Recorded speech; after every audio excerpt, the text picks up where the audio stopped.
Welcome back to another episode of Mama with the Good Hair. I am your host, Jessica, and I'm so glad that you are here today.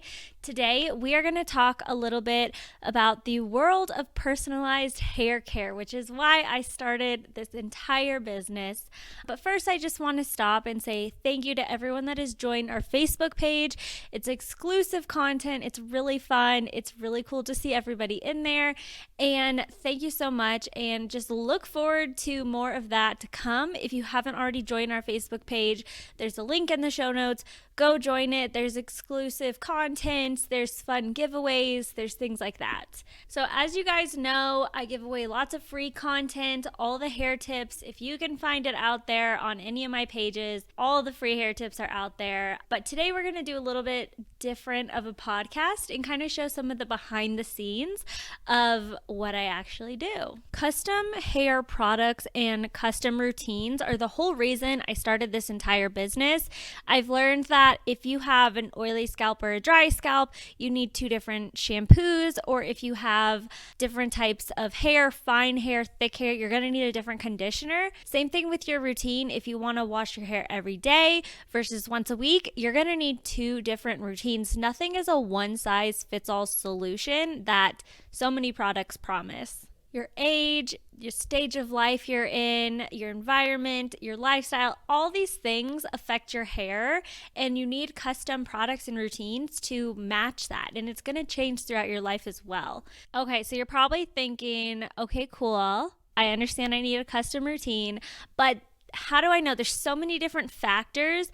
How do I know what I need? So great question. The first step is you can either go through all my content, find what fits for you and apply it. That's why I put all that content out there, because hopefully it helps people. You can go through and see all my dry scalp tips, all my blonde hair tips, all my hard water tips. A lot of the things apply to a lot of people, but it's kind of confusing. So if it's overwhelming, I get it. And that's why I offer a free service of hair consults. So that is your next step. If you start looking through my content and you just need a little bit extra, you can actually go on my website, and I have, like I said, it's a free service to get personalized recommendations from me. I go through each one individually, and what it is I ask you questions about your hair type, your environment, your lifestyle, what your goals are, all those things, so that way I can kind of piece together everything for you and create you a little personalized recommendation sheet that has everything all in one place. So it includes free hair tips that you can implement right away. I talk a lot about like sleeping with a silk pillowcase, brushing with a wet brush, things like that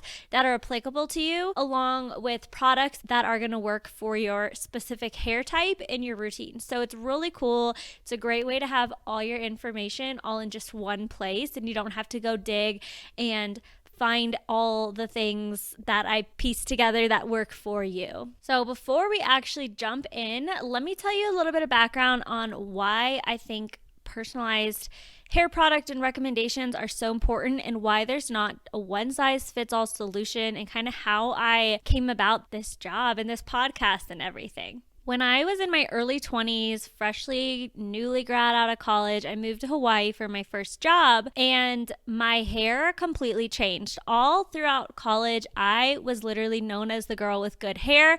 I sent my entire sorority to my hairdresser. We all went to her. I was the expert on curling hair during recruitment. I was known as the girl with good hair, and it kind of became a part of my identity and my confidence, and it all just kind of linked together. And then when I moved to Hawaii, my hair just became so frizzy and unmanageable.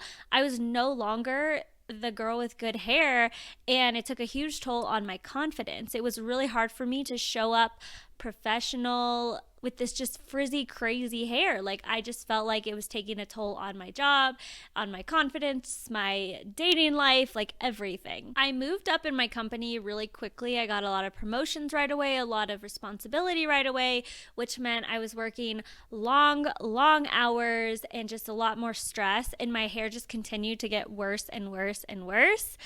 The stress and just like the fact that I came home so tired every day, my hair was so tangled and just unmanageable that I was too exhausted to even like brush through it.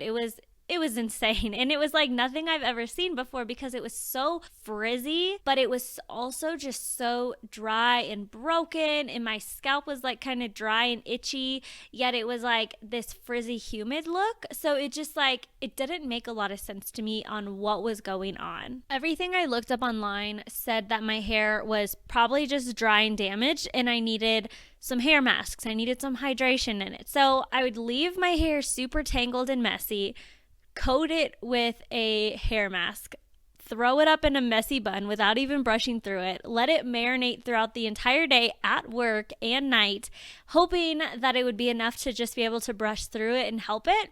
And it helped a little bit, but it was never long term. I didn't really see a lot of actual progress of it being improved. I realized I needed to deep dive into the problem, like really spend some time and research what was going on. My hair was really dry and damaged. It was like blonde. I had a lot of split ends, just really dry and damaged. But because I was living in hot, humid, salty air Hawaii, there was a lot going on, and I realized I needed to focus in on each problem and create a solution and treat each problem individually rather than just a one catch-all. I learned about my hair porosity, which was a new thing for me. I've never heard of that before. But I learned that because it was so hot and humid in Hawaii, I didn't need any moisture added to my hair, which is what I was doing with all those hair masks. I was adding in moisture. My hair already had a lot of moisture and hydration in it. What it needed was something to help hold on to all that because it was just going straight through my hair. So what I needed instead was hair oils to help retain that moisture rather than adding hair masks on it that weren't really going to do anything. I also learned that frizz can actually be damage in disguise. So my hair wasn't necessarily frizzy, and all the anti-frizz products I was using weren't really helping that much because what I learned was my ends were so split open, broken, damaged that the inner layer of my hair was actually exposed, and it's the more fragile layer, so it caused it to swell. And when you're in a humid environment, that causes it to swell even more. So the outer layer is supposed to protect that inner layer, and since that outer layer was completely split open, my hair just had this frizzy look to it. That was actually major damage instead of frizz just from the humidity alone. So instead of using frizz products, I had to repair that damage and seal up those ends and get everything kind of tamed down. And so once I started implementing all those quick, easy, free tips that I give out, like brushing with the wet brush and then also using some repair products for my hair, that's when I really started seeing a big difference with my frizz. So instead of just like I was ripping through my hair with it wet, with it, after jumping in the ocean, I would just rip through it with a brush or a comb. That was just causing way, way more damage.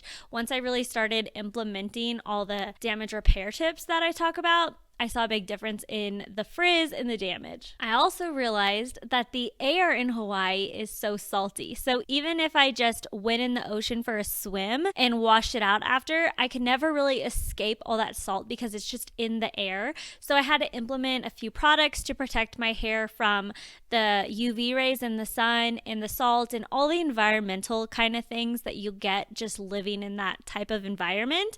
I also started really deep washing and washing my hair more frequently just to help maintain that salt level that was ruining my hair. So think about like what salt can do to a car, the rust, the everything that you hear about. It's kind of doing the same thing to my hair too. So once I started doing that step, I noticed a big difference as well. And I felt like we were finally getting somewhere. I've kind of narrowed in on each of the problems and created a solution for each individual thing. And slowly over time, it started getting better and better. So after this whole experience, I realized that everybody needs just something a little bit different for their hair. Everybody is born with the hair that they have, yet each time you move to a different environment, you need to change something up a little bit.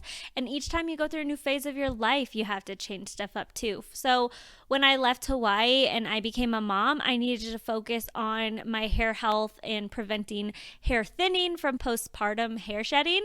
and I didn't really have to worry about the salty air anymore. So I could implement kind of different routines and different products as my life changes. And that goes for everybody else too. The second you get into a new environment, a new lifestyle, like something just changes, you need to change up your routine as well. So, like I said, there's no one size fits all solution. It really is based around what your goals are, what your hair is like, what your lifestyle is like, your environment, everything in your life plays into that. All right, everyone. So thank you so much for listening. That is it for this week's episode. Next week, we will do a part 2 on hair consultations, and we'll go through one example and kind of show you behind the scenes of what to expect when you fill out a hair consult and what kind of recommendations I give out, and just kind of give you a glimpse behind the curtain.